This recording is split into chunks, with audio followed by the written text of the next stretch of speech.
Welcome to Creativity in Focus, a weekly podcast where we talk about art and we play with art. Today I'm introducing you to a new format, but don't forget to watch every single episode on Roku, on our Mondo Makers Network, or in any podcast platform. I'm Shahar Boye. I am going to be your host today, and I start by interviewing Lisa Nevot. Hey, how are you doing today? I'm doing awesome. How are you? Very good, thank you. So Lisa, I know you were a published author, right? You're an award-winning artist, and you've been creating art for about 37 years. Yes.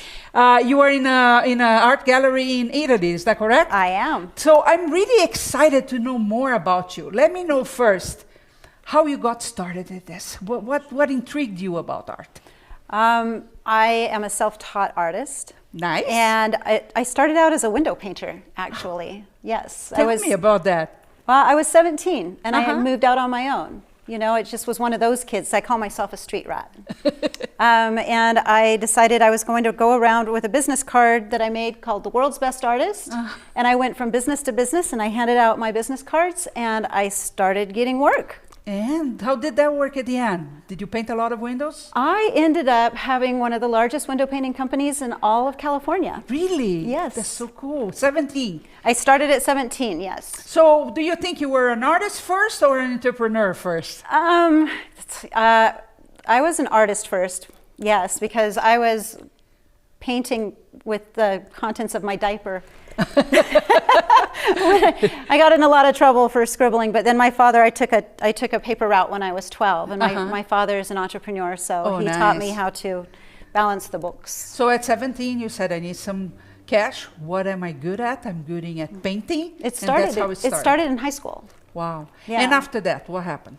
I just had to move out on my own. I just had to take care of myself, and I just made that business card. And Chief Auto Parts, it was an auto parts chain, saw me painting a sandwich on a deli window, and he came up and he said, "Hey, can you do 13 stores and masking tape and a rolling brush?" And yes, anything, I'll do anything. And I just kind of always showed up. You know, I was consistent, I was disciplined, I was reliable. But wait a minute.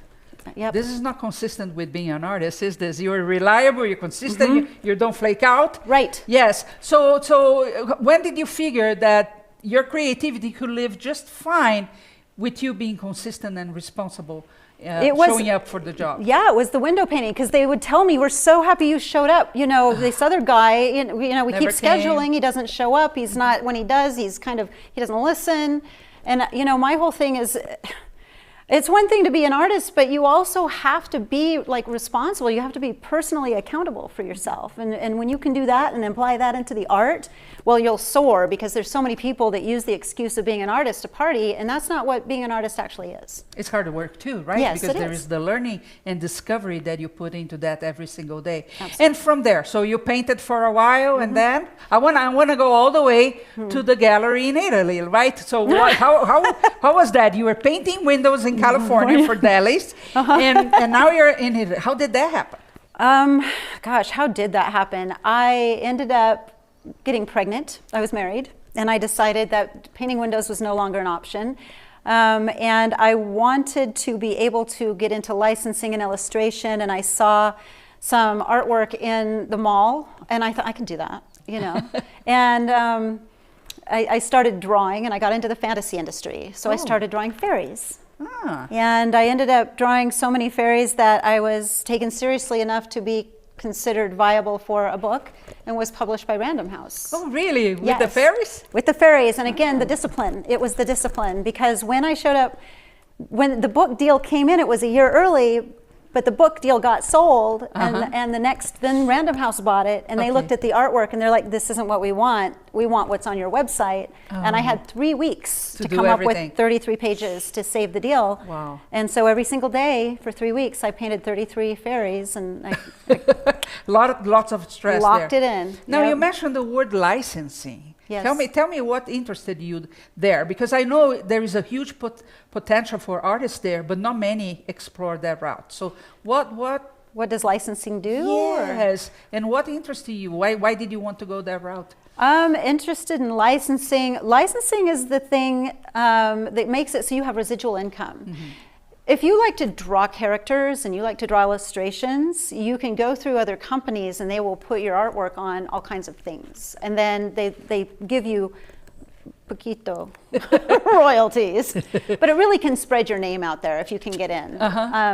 But really, I mean, in this day and age, because of websites that are online like Redbubble and that, you can draw your own thing and then you can put it on Redbubble and you can market yourself and you can make a whole line of products if yes, you want. Yes. I mean, I've got everything, right, even still, like pants, pillows, whatever. You know, I don't even pay attention to it anymore because I'm so busy doing my thing. And it's still money. It still comes in. And don't forget that I have this philosophy. You make one effort and you have multiple results. That's right. So you create one character in your sketchbook, and that can become all kinds of products out there. Absolutely. Giving you the residual. That's Yes. okay. So you went from the deli to a published book, and then?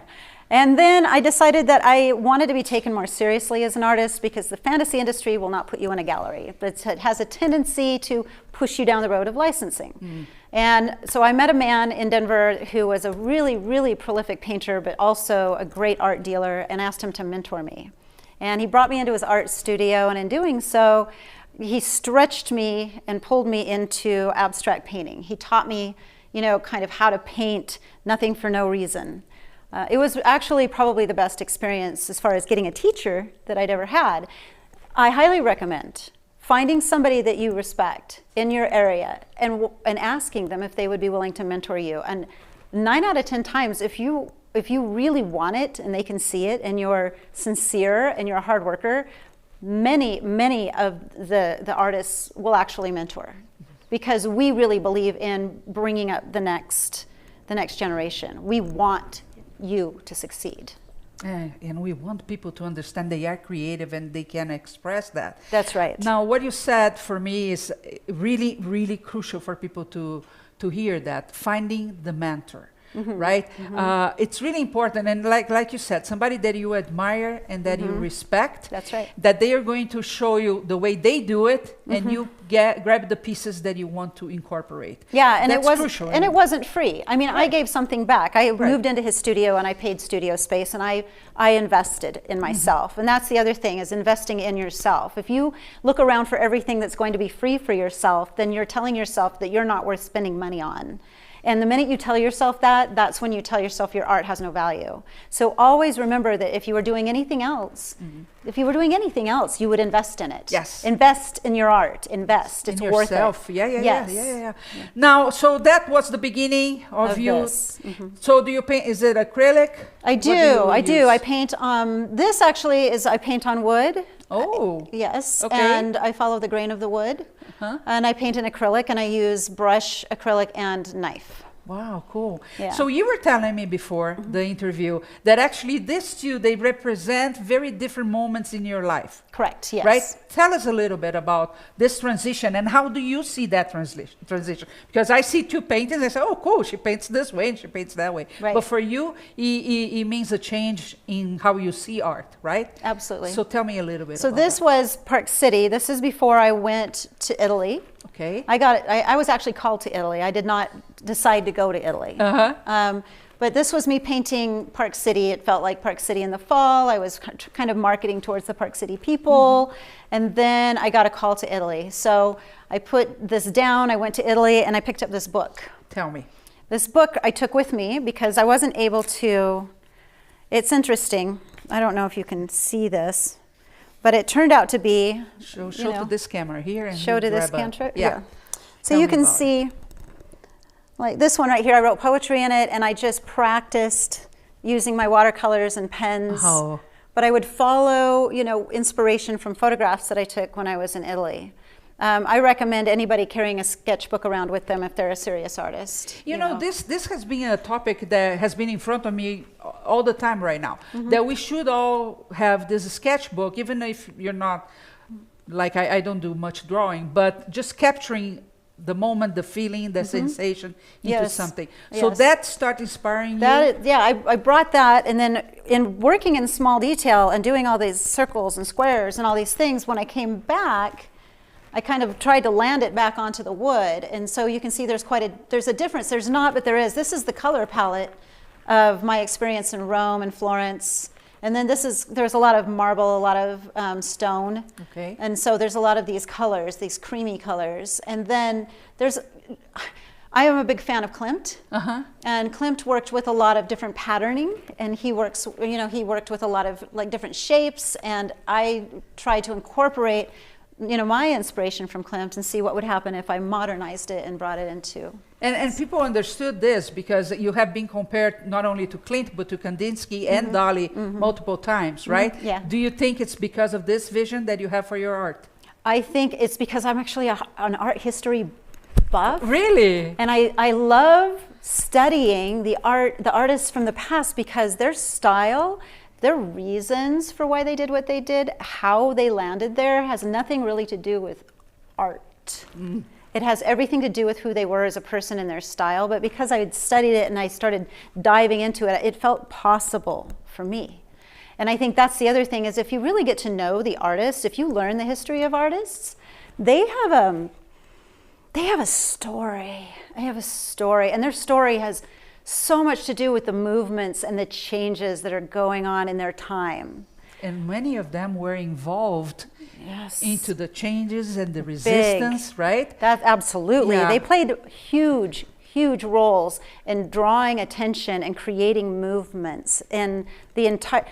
A little bit about Klimt. Klimt left all the institutions and he started a group called the Secessionists, and he actually brought in everybody. Instead of art being by artists, he brought in the ironworkers and the ceramicists and the sculptors and everybody under one roof and called all of it art. And that for the first time, that's what really brought everything together as living art, so that the whole cities would start rising up and being redesigned in Vienna and over in France. That whole Art Nouveau movement came from stepping away from what everybody's telling them what's cool and telling them what to do. He was an individual. He did his own thing. A lot of times he was by himself. He didn't care if he fit in. He didn't want to fit in. Neither did, neither did Frida. She Frida didn't want to Kahlo, fit in. yes. Neither did Monet. He actually Yes. he started the Impressionists and walked away from the Impressionists. That's when he became successful. So if you are thinking about, well, I can't do it because I don't fit into the galleries, don't think about that. That has nothing to do with the value of who you are as an artist. Great. That is a construct. Many of us are outsiders, and that's totally fine. That's right. But I do want you to develop more on this, because two things. When we talk about art history, many times I heard that before. Well, that style is not pertinent to today. That's but right. it's just like you said, it's not about that. No. Right? It's what they represent That's and right. the impact that they left in the world, even yeah. beside their art. Oh, yeah. But this other thing, I mean, I grew up in a generation that your parents would want you to be anything but an artist. Oh, yeah. Right? You usually would be, you're either a doctor or a lawyer, work in That's the bank right. for 20 years, That's right? right. That's the perfect life. That's So right. if you deviate from that, you would be the black sheep in the family. Correct. And we tend to think we are not good enough. We are isolated. They don't give value. And I Yes. know you have something to say about that. About the value of the artist? Yes. The value of the artist, in my opinion, has been removed because we are the independent thinkers. We are the critical thinkers. We are the innovators, and we are the visionaries. So if you feel that you have no value as an artist, it's because that's by design. That's by design. Think about in the beginning of time when man was making pottery, it was to hold the olive oil that was hand pressed. That was the artist, that was the crafter, okay? Making the clothes, weaving. All of the things that we did by hand, by love, has all been replaced by all of the machines. So for us to go around believing that we have no value, we were the ones that created all of the things that humankind used to live by. But more than that, that is how the revolution started, because we don't think like everybody else. We pull something from nothing. Can I tell you a story about Disney? Of course. Would you like to hear it? I love Disney. Okay. Huge student. Okay.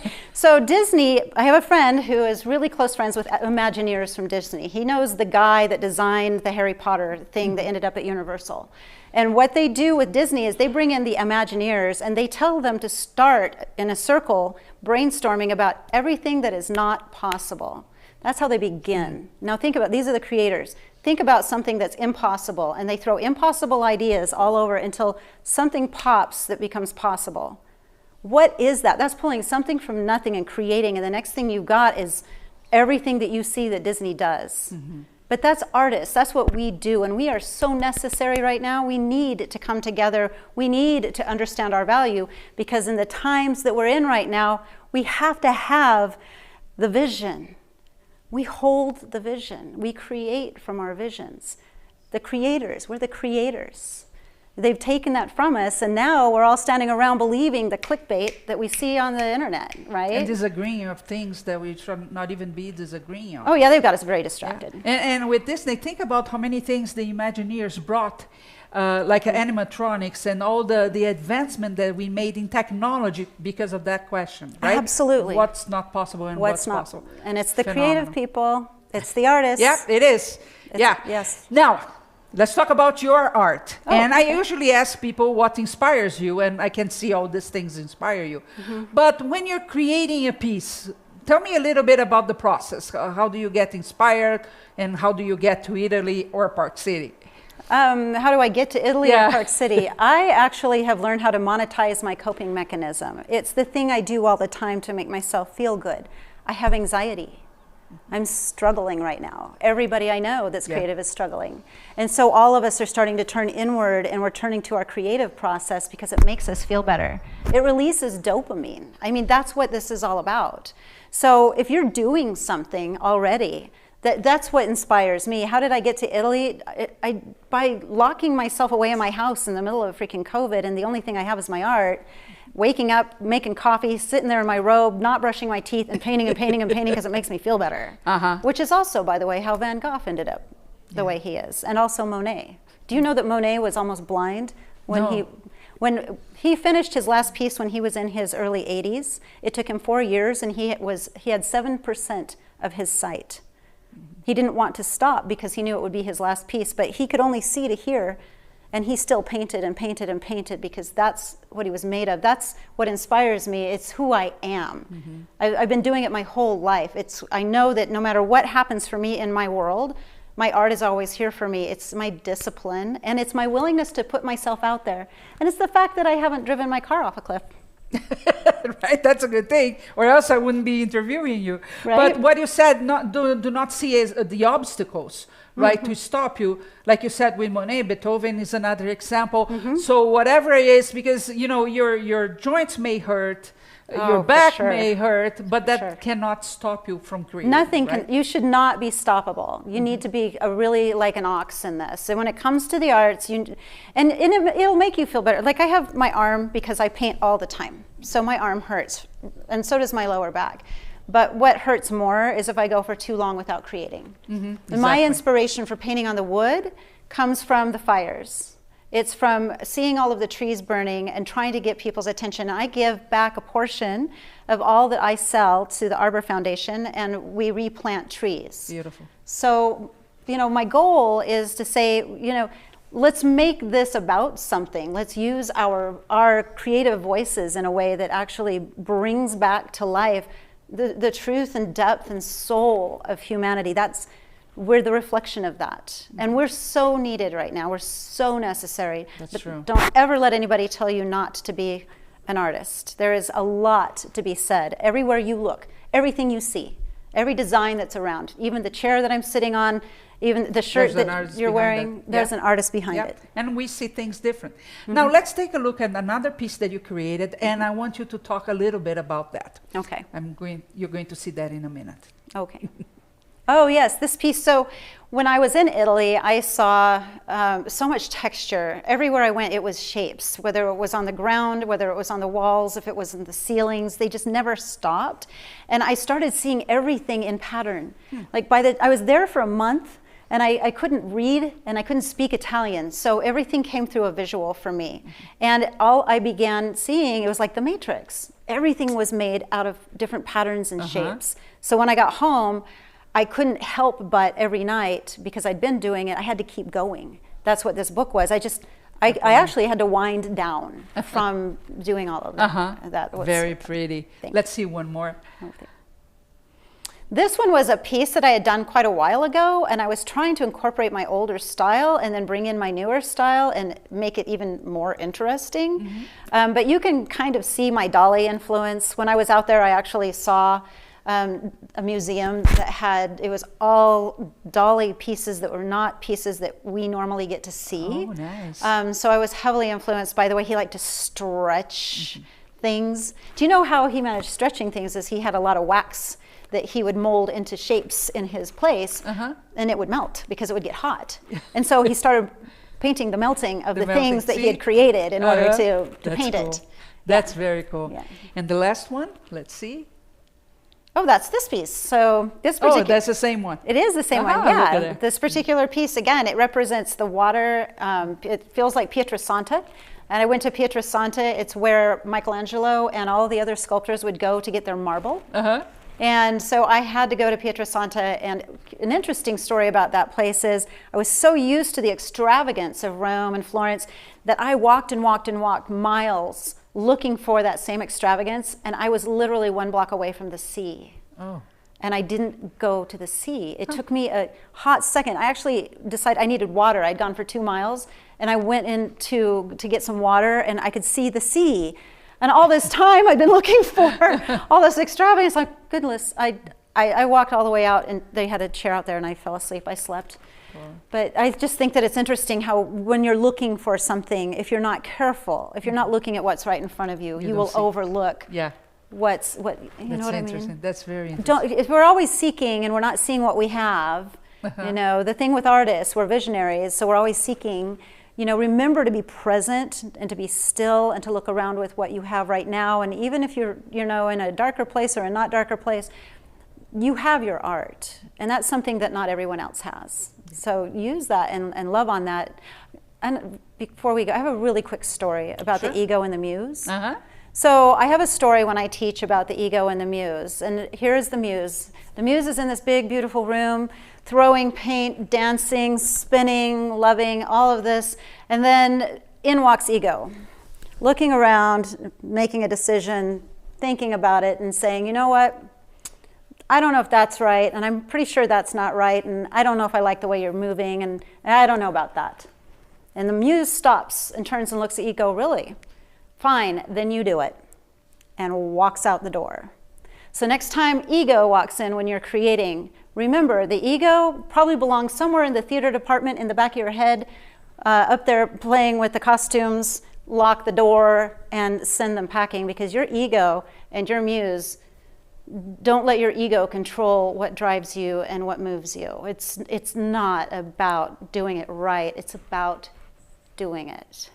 Beautiful, beautiful. I know people don't want the conversation to stop. So how do they get to know more about you? Do you have a website, social media? Tell us about it. Yeah, you can find me at Lisa Nevot, Lisanevot. On my Facebook is my most popular because I blog a lot and I chat with people. If you're interested in anything else, you can go to my website at www.lisanevot.com, and you can find my artwork and my paint and sip fun and all the fun things I do there. That's very good. I bet they are going to go and check, and I want you here very soon. Okay. Yes. Thank you so much for you're an inspiration, not only with your art, but you know the depthness of the why that you're doing this. The why and I matters. think we need to translate that more and more and more to people. Yes. So come back very, very soon. Okay. I'm going to leave you for a minute, but that's not the end for Lisa, because she has a message for you that we were going to show you in a second. Thank you so much. Okay. And now I'm going to introduce you to my amazing friend, fused glass artist, Jody McCraney-Resho. How you doing? I'm doing well, but I'm here in my alternate ego. I know, I was going to ask. So I know you because you have a fused glass studio in town. Yes, I and do. Yeah, we had many interactions, right? Yes, indeed. But now I'm seeing cupcakes here. I know, what is right? this, Lisa? Cupcakes. So I'm here as the recycling queen. Wow, yes, and Yes, there's nobody better than indeed. she. It's my alternate passion. Yes. So this is my superhero. My day job is being a glass artist. My secret identity is being a recycling Yes, hero. and when we were talking about this new format for the show, everybody that knows you knows you love a thrift shop. Oh, yes. Right? But we wanted to convey not only recycling, but the importance of turning something that you could see as trash into something artistic.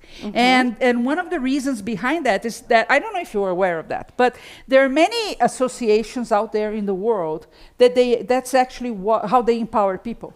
They get trash, and even trash from the landfill, and teach people how to turn that into art, and by doing that, they change their lives. Yes. So what we are going to be showing here, I know it's not a complicated project, No, but it's it can really be a fun. very important one, right? So what are Indeed. we going to be learning today? Well, so what I wanted to talk about today is this idea of making environmentally friendly and recyclable cupcake toppers, which seems kind of silly, but it's pretty cool. And so I would like to show you how to make your own design, and then I'll show you some examples. We have here, we have a little heart topper and a little angel, and these are made out of aluminum cans. And then we have the soda cans that we throw in the ocean, right? Well, and to disturb our friends, right? And aluminum is totally recyclable. So the really cool thing about this is after the holiday or after the party or whatever, you just make sure these little guys are clean and you can still recycle them. So it's not like a balloon that goes on to cause ecological problems. We're just borrowing it from the recycling stream for a minute, and then we're going to let it continue on its way. But this way we can celebrate without causing environmental damage, right? Like we're fighting. We're being not to happen. responsible to ways to do that. And then we have over here, we have a little heart. This one is made out of a styrofoam takeout container, and this one is made out of a compostable takeout container. So these are containers that would normally then just either the styrofoam would be thrown away because it's not recyclable currently, and the takeout containers often get thrown away also. So what we're doing is we're giving that styrofoam one more use before it goes. Possibly we'll think of something else to do with it after that, but we want to prolong the life of things. So instead of it just being a single use of something, we want it to become a longer I can see these cycle. as ornaments as well. Yes, So indeed. Some funny table decorations sometimes, right? And you can write on them with dry erase markers. So if you want it, we're having with a dinner the names, party right? with the names. The fancy dinner where you have napkins, you can write the names of where people are going to sit. And you can give them away, and that work for ornaments. The little angels would be particularly good. So, do you want to learn how to make one? Of course I do. And I want people to understand that not only they can be doing this for themselves, for a party or something, but they can always teach other people how to do it, and other kids, because actually this is great for kids, because you can make these out of the clear takeout containers, and while your adult is cutting these, the kids can paint them with markers, can color them with markers, and make this great little like stained glass style ornament. Nice. So it can incorporate that recycled material into a classroom situation or a family party situation. I have 6 nieces and nephews that are under the age of 9. Ooh. And I am working really hard to maintain my most favored aunt status. And so this is the kind of thing we do, right? Is we do these projects together, because then I'm the fun aunt. You're the fun aunt, and they are going to remember you forever, that nice moment, that nice memory. They do. We Very have important. We have a lot of fun together. That's cool. What do we need to do it? Okay, so I assume this is for your drinking. That is for my drinking. So I'm going to put this away from you. I might need it. No, I'm kidding. So we'll be drawing our pattern on a 3x5 card. Okay. And then we need some aluminum cans. We need some takeout containers, if that's what we're going to be using, if that's what we have. I have paper scissors. I have kitchen shears. Those are for the aluminum cans. Okay. I have a couple of markers, a little knife, a pencil, and some cupcakes. Yeah, nice. I'm looking forward to those. Right?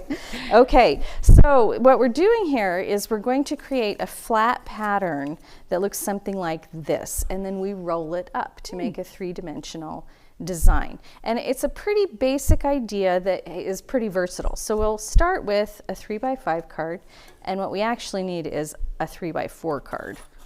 So we're just going to cut that edge off and save it for other things like bookmarks or something. So then what we want to do is find our center point. And we do that just by folding in half. Would you like a card of your own? Not really. Not really.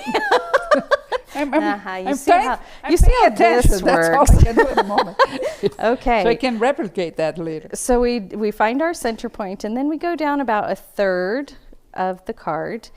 And what we'll do is then again come in a third of the card, and this will be our bottom edge, and it's kind of an oval shape here. Okay.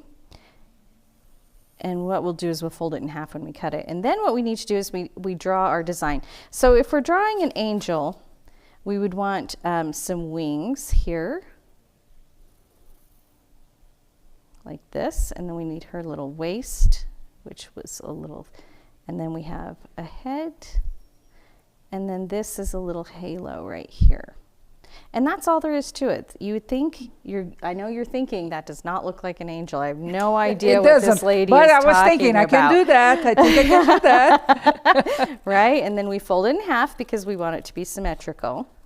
And we just cut that out. And this will be our pattern that we'll then go ahead and use on our projects. And I'll show you how this works.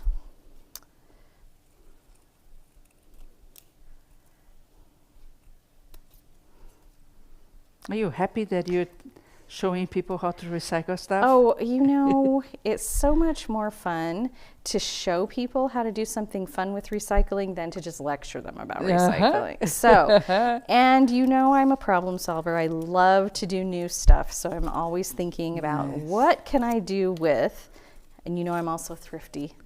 So, and then we've cut halfway through. Okay, so does it look like an angel yet? More a ballerina for me, but okay. So pretty ballerina. Then we wrap her around. There she is. Looks more like a ballerina to looks me. Well, okay. All right, that's fair. That's fair. Okay. So then we turn her around. Ooh, look at and the we have two. Yeah, right. Oh. Ooh, the turning technology. And then we just fold those together right there. Wow. And then you have your little angel. Aww. Now there's one more thing that you can do, and this is an optional. But if you want to, you can go ahead and take your razor knife here, and you can add some little sleeves. So they fancy. I know, right? That's why it's optional. Fancy is optional. But so this way, when you roll her up, that is cute. Show that to Jessica. Look how pretty. She has little beautiful sleeves, and then of course you can embellish it with and whatever then you just like. Decide what kind of material you're going to be cutting them on, right? Yes, that is correct. But you can also use the same exact technique to do, and I'm just going to do this super quickly because it is also very cool. And you remember we just did a curve here and a here, and then we'll go ahead and just do a heart here, because you know there is a holiday coming up, or there's always a holiday coming up. There was a holiday that celebrates. Oh, there's one with a heart. With I a see. heart. Right, and so then we can easily just make these little guys. Right? Oh, how romantic! Look at that. It could almost be Mickey Mouse. If I had a boyfriend, I would get some cupcakes and make some of those. That's cute. But with the aluminum, I would assume it's quite hard to play with that. Let's make one. Okay. So we just have our shears here. We of course don't want to use our nice scissors because, right? You cut with no remorse, right? I'm relentless, man. And I have to say I do like the water cans the best because they're not sticky inside. And I usually cut down the barcode. That's a water one? Mm-hmm. Oh, fancy. Yeah, look, it's even still got a little bit I like of water the aluminum. in Let me it. get you a rag. Okay. And you could do, thank you. And you could do the color side or the black and white side, but let's do a heart, shall we? Yeah. And then what we would want to do here is try and get our marker to work. That would be nice. Right. So, but the whole point here is this is a very easy to modify design. So you could do stars, you could do rainbows, which would be really cool because you can draw on these with permanent marker. So you really have a lot of options. You could make these as party favors. And if you have nice shears that cut smoothly, it's really, they're not sharp. Oh, nice. Yeah, so you want to make sure that you get a set of scissors that cuts smooth and doesn't give you a serrated edge. You know, you cannot take lightly the soda can, because I have a friend here in town that he actually creates sculptures out of soda, and he makes the most adorable dragon out of them. Yeah, big pieces. He does as a hobby, but sometimes he's at the Utah Fair, State Fair, and things like that. So there are many things you can do with those cans. Yes, there are. And they're really pretty easy to work with and also really available. So, you know, you're all set here. So the secret here is having this semicircle design. Yes. That's what's holds the cupcake. And then you can do stars, whatever you want. Yes, that is correct. So we have our heart. Cute. Ta-da. Yes, very cute. So there's a couple of things we can do here. I'm becoming my art. No. So you can use your pencil, and this aluminum is thin enough that you can then just come in here. Emboss. And you can do a little bit of embossing, right? Oh, fancy. And so you can put names on. You can use your permanent marker if you want. Okay. And then when you roll it up, and we tuck those cut ends under, so make sure that you tuck so you have a nice clean back. See that? And then you can. Right? And do you see? It says. It says Shahar. Shahar. Oh, if Shahar, so then put some stars. Oh, here. Right. Then we have to put some fancies. We have to have a bling. We gotta have a bling. We got a bling. Yeah. Okay. Right. That's fair. Very cool. Oh, this one isn't sticky, hun. Oh, I don't know what you brought. Right. Oh, sure. Yeah, like it's fault, my fault. Here. There we go. Oh. That one is sticky. Okay. Oh, I look so much prettier you now. Look oh, so look at that. pretty. And the cupcake. Da da da da da da. Ta-da. Look how cute. And then a cupcake. Look how cute. Beautiful, beautiful, beautiful. Right. Very cool. That's a very cool idea. The nice thing is you can recycle it when you're finished with it. Yeah, it's just a fun project, quick project. Yeah. Right? But as everything we do, Jody, because we do many things together, I think it is, well, it's the fact that people tend to separate crafts and arts all the time, right? Like art is so important and crafts not important at all. When really there's no separation. As long as you're creating and expressing yourself, that's fun. Having playtime is also very important, right? It is critically important. And that's actually why I'm so thrilled to be here. One of the reasons is because I do get super focused on my artwork and super focused on solving those glass problems. And I do need to be bad at something, right? I need to That's a great way to put it. I need to have something that there is no pressure, that I can just, you know, make some terrible angels until I get one I like. But there's no pressure. So no pressure, I like that ability to play. The play part that we need to exercise that. Yes. Now more than ever, right? We need to Well, to and that's the other thing. A lot of people, including me, are very, very stressed out. It's a weird and wild place right now. And sometimes to get that creativity kick-started again, all you have to do is make a cupcake topper. And then you have a good moment with yourself. And then your creativity goes, oh, right. Yes. I remember now why we do this. Yes. So, you know, this is one of those things. It's a low pressure kickstart, but it's also environmentally friendly. Yeah, and when you are a recycler at heart, I know you are like that, and my daughter is like that too.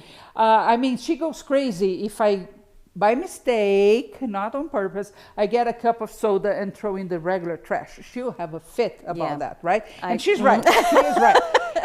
But I know that causes anxiety, right? Because you want to spread to the world, guys, we need to be recycling our turtles and the fish and everything else. Right. So do take a step ahead of this and think how in your circle, you have, like you said, you have nieces and nephews. You may go to a church. You may attend a club that has people there, seniors, kids, doesn't matter their age. And you teach them how to make this simple, quick project, right? And many times you never know the power of the network behind you.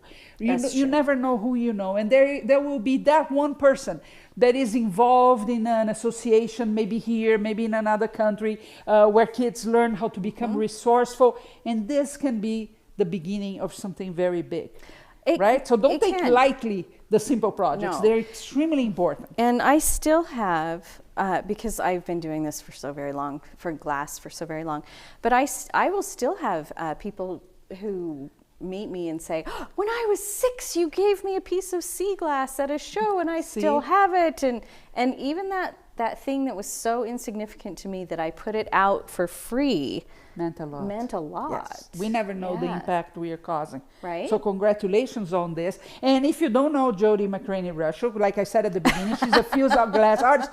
But look, what kind of glass do you use? Recycled glass. Yes. I fuse window glass, discarded window glass, and bottle glass, and some other vintagey kind of things that I find. But everybody but it's all found. Dumps the bottles at your house, correct? Yes, they do. And she makes the most amazing art, right? If you want to know more about her, Jody actually teaches her art at curiousmondo.com. So go check it out. You have a ton of courses there, right? I do. Yeah, so we are going to learn making everything you could possibly imagine. Yes. And I just keep wondering, because you have that investigative mind that is always looking for the science behind things. And then you make cupcake hearts out of cans, right? So your life is really interesting, let me tell you. Do you want me to tell you what our next project is? Next week, what do we So next week we're going to make, we're going to have 5 projects that you can make with worn out socks. Socks. I have a lot of worn out there. Socks. Right. A lot of them. So we're gonna talk I have only one machine to wash the clothes, and somehow they always come in singles. Okay. So the first thing you need to do is get over this idea that socks have to match. They don't. They don't. I never had that idea. If you know my life was so much less stressful when I gave up on the matching of socks. Or shoes, by that matter. Yeah, that too. You know that I had this episode that I went to a car dealership for a fight. I was there to fight. And I was actually yelling at the manager, and he was yelling back at me. And then I suddenly looked down for a second, and I had 2 totally different shoes. They were not just the same model in different colors. They were totally different shoes. Oh, that put a dent in my self-confidence. My husband does it on purpose. Oh, really? Yes, nice. He always has 2 different color shoes on. Yeah, why not? I can find him in a crowd. No problem. Good. That's right. I love creatives. So, Jody, thank you very much for being here today. Thanks I'm excited for next week. Yes, it's going to be fun. And don't take the cupcakes away. I'm starting to see why I was invited here. Right? It's all about the cupcakes. It's all about the cupcakes. So we asked some people, what is art? Because there are different definitions for that. And we don't want to know what's in the dictionary. We want to know in depth, who are we as creatives? What is art? And Lisa Nevot has a message for you. So what is art? Art has been here since the beginning of man. Art is the original voice, and in my opinion, is the scribe of God. Before we spoke languages that everyone understood, and before we wrote with writing, there was artwork on the walls, there was artwork in the caves, there was pottery to hold the wine and the water. We have been around as artists for as long as mankind has existed. If you are an artist, think this. Governments have come and gone, Religions have come and gone. Statesmen, wealthy people, ideas have all come and gone, but to this day, the art still stands. If you're a creative person right now, in these times, your voice, is part of the new Renaissance. You are here for a reason.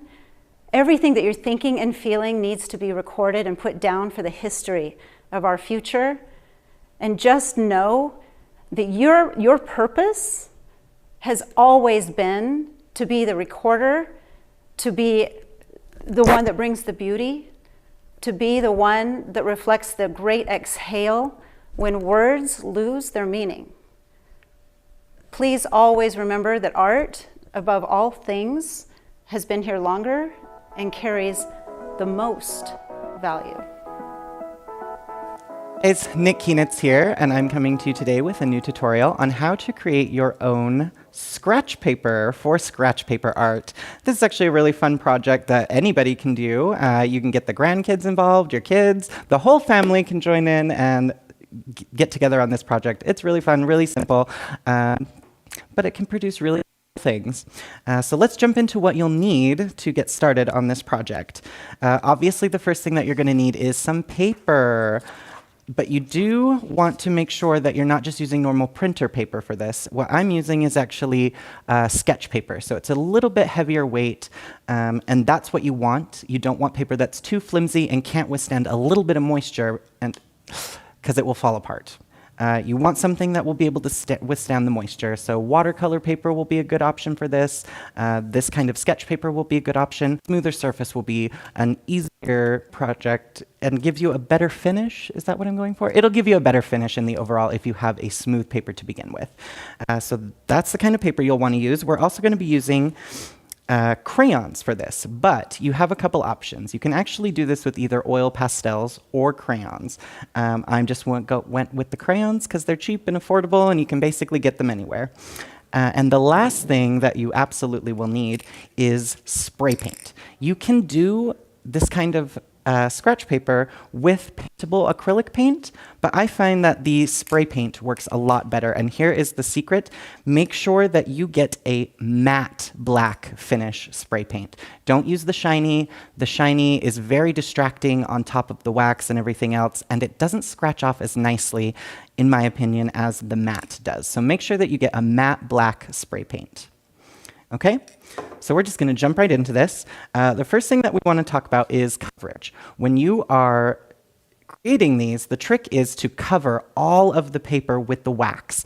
You don't want any paper peeking through, because what happens is when we go to spray paint the surface, if any of the paper is peeking through, the paint will absorb into that and it will not scratch off. So you want to make sure that you are getting a really, really good coverage of color with your crayons, and I will show you what I mean by that.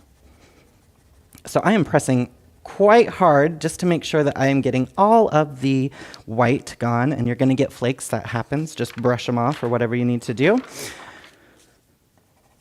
And then I'm going to show you what not to do.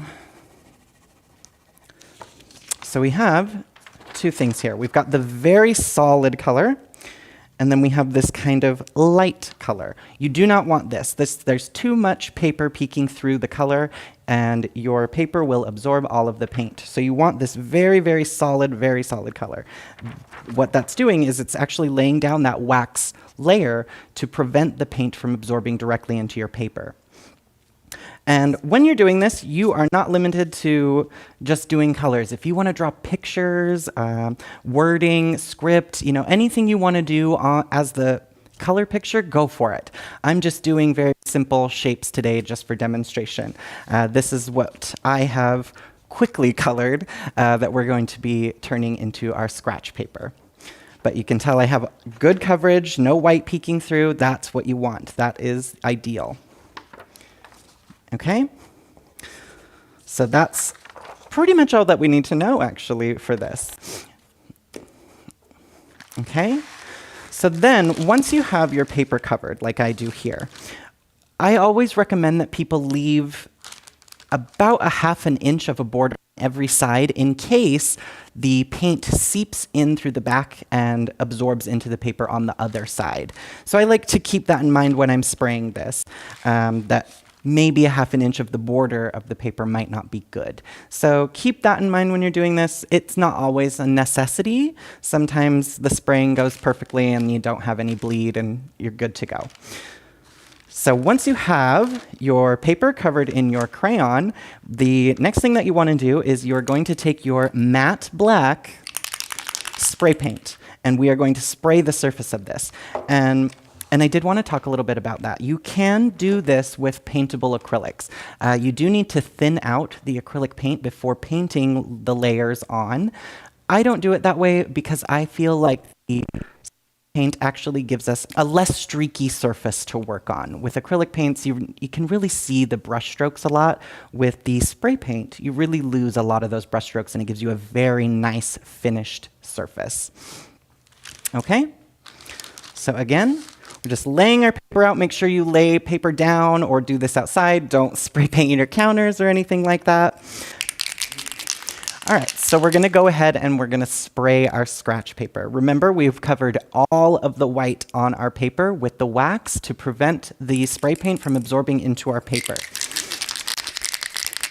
A couple other things. When you are going to apply the spray paint, you definitely wanna make sure that you are not spray painting it super, super close, because you can cause pooling or little thicker spots to the paint, and you don't really want that. You'll have to scratch through more layers to get it. So make sure that you're keeping your can at a good distance and you're just getting a nice even coating across the surface.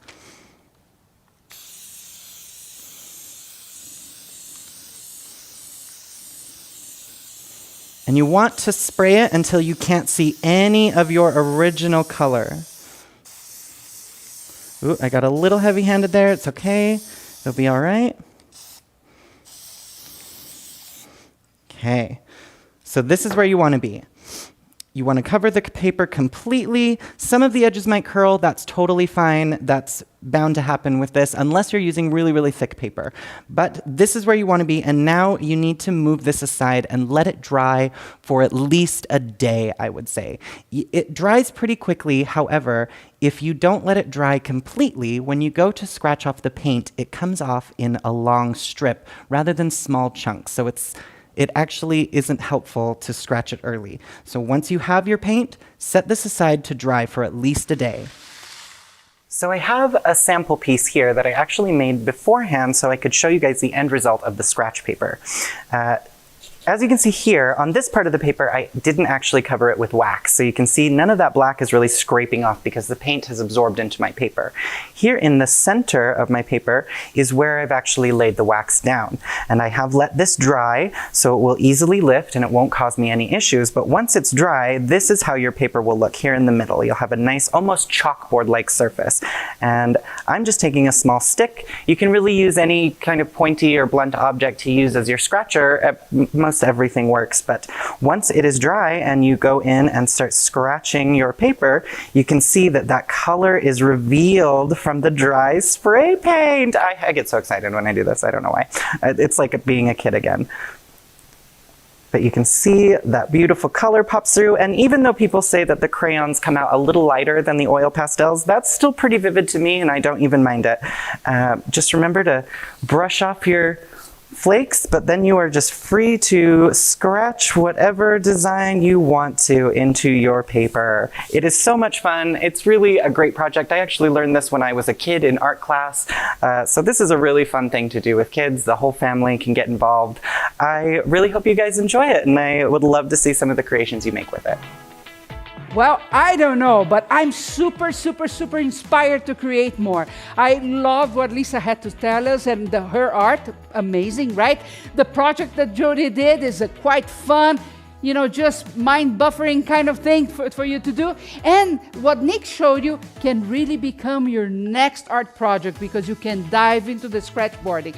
Amazing. So go create, but don't forget to join us next week for more creativity in focus. You can watch past episodes on our Roku channel, the Mondo Makers Network, or on any podcast platform.